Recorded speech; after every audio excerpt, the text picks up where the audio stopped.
Grabe, pinagtripan yung Honda Click natin. Parang sinabuyan siya ng paint remover. So, natatanggal yung lahat ng tinamaan. Grabe yung trip to.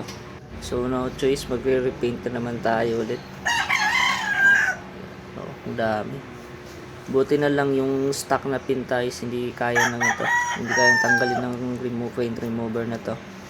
Pero itong ni-repaint natin is lahat na bakbak, lahat ng tinamaan.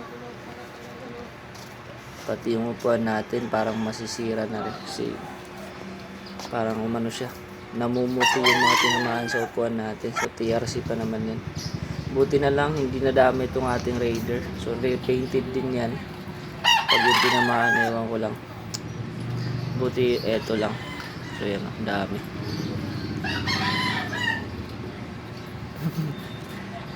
Dito mas marami pa dito sa side skirt.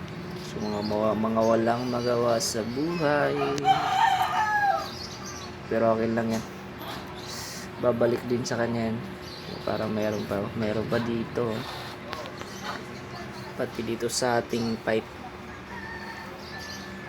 Grabe. Pero eto lang talaga yung good news.